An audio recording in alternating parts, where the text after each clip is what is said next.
اعوذ باللہ من الشیطان الرجیم بسم اللہ الرحمن الرحیم ان اللہ علی کل شیء قدیر، بے شک اللہ تعالیٰ ہر چیز پر قادر ہے۔ وہی خالق ہے، وہی مالک ہے، اس نے انسان کو سارے اختیارات دے کے پیدا کیے۔ من شاء یؤمن من شاء یکفر، فمن یعمل مثقال ذرۃ خیرا یرى ومن یعمل مثقال ذرۃ شرا یرى، من یہدہ اللہ فلا مضل له ومن یضلل فلا ہادی له ولا یضل الا الفاسقون۔ یہ باتیں ایسی ہیں، یہ آیات ایسی ہیں، اس پہ غور کرنا چاہیے ہر انسان کو۔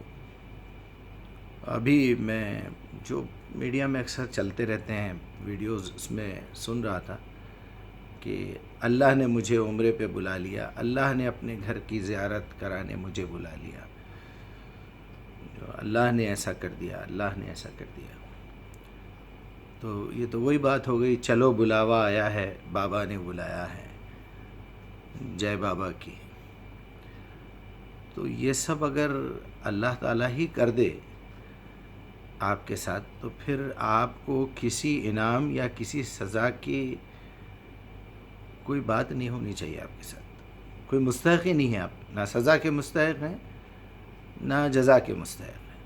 وہاں تو آپ یہ کہیں گے کہ یا اللہ میں تو بالکل ایک کٹھ پتلی تھا تیرے تاروں کی، تو نے مجھے شراب پلائی، میں نے پی لی، تو نے مجھ سے زنا کروایا، میں نے کر لیا، تو نے مجھے طاقت دی گولی چلانے کی، ریوالور خریدنے کی، میں نے کسی کی جان لے لی۔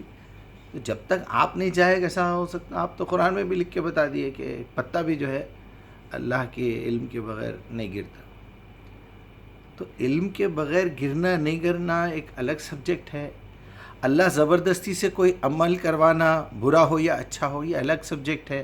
پھر آپ کو اختیارات دینے کا کیا مطلب ہے؟ اس کے اندر میں سمجھا چکا ہوں، آپ میرا بیان دیکھ لیجئے ہماری تقدیر، تدبیر اور تجبیر پہ، کہ 33% آپ کی زندگی کے جتنے معاملات ہیں نا، اس میں سے ایک ایک معاملے کو آپ سامنے رکھیے، رکھ کے دیکھیے کہ روپے کے 3 حصے ہیں، سمجھ لیجیے آپ 33، 34۔ تو وہ پہلا 33 جو ہے وہ آپ کی طرف سے انیشیٹو ہے۔ جب تک آپ وہ نہیں کریں گے، آپ کتنی بھی دعائیں کر لیجئے، آپ کتنا بھی انشاءاللہ بول لیجئے، جی انشاءاللہ ہی ہو جائے گا۔ کیسے ہوگا انشاءاللہ؟ آپ کو اس کی ابتدا کرنی پڑے گی۔ انشاءاللہ میں شادی کروں یا نہیں کروں، میرے یہاں تو اولاد ہو جائے گی۔ تو بالکل اللہ چاہے تو ہو سکتی ہے، اس میں کوئی بری بات نہیں ہے۔ آپ شادی کر لیں، بس بیوی کے ساتھ نہ رہیں، کہیں باہر چلے جائیں شادی کی رات، انشاءاللہ ہر سال ایک بچہ ہوگا۔ اور پھر اس کو یا تو آپ نبی بولیے، رسول بولیے، یا پھر آپ کی بیوی نے آپ کی خیانت کی ہے آپ کے ساتھ، یہ بولیے، کیا بولیں گے آپ؟ بہرحال اس طرح کی باتیں کر کے لوگ اسلام کا مذاق اڑاتے ہیں، اللہ کے بارے میں جانتے نہیں ہیں، اور اللہ کے بارے میں جاننے کا ایک ہی سورس ہے، وہ ہے قرآن۔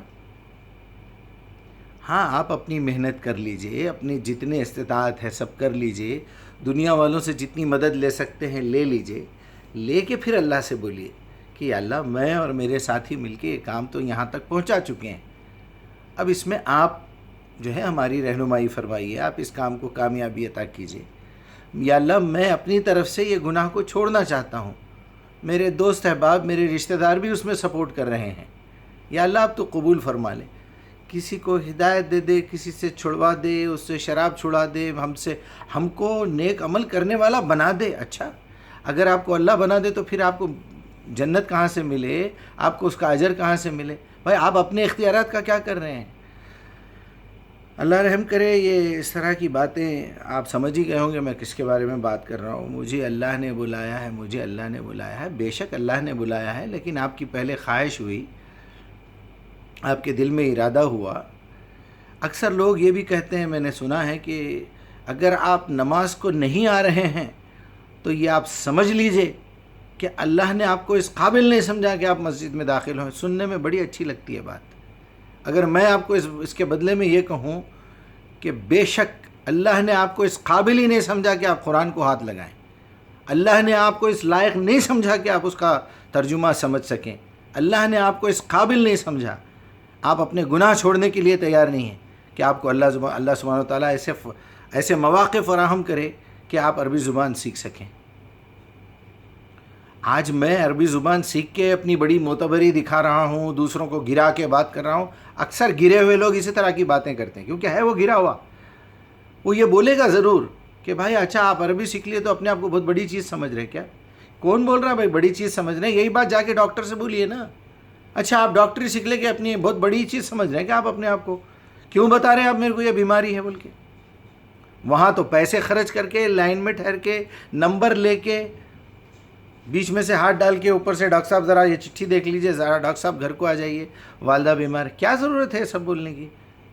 پولیس والے کو جا کے بولیں گے کہ اچھا آپ کو پولیس میں گورنمنٹ جاب مل گئی اس لیے آپ ڈنڈا لے کے ریوالور لے کے ہم پہ دھوس جما رہے ہیں، ہم تو آپ سے بہتر ہیں۔ اچھا وکیل کے پاس کیوں جا رہے ہیں آپ؟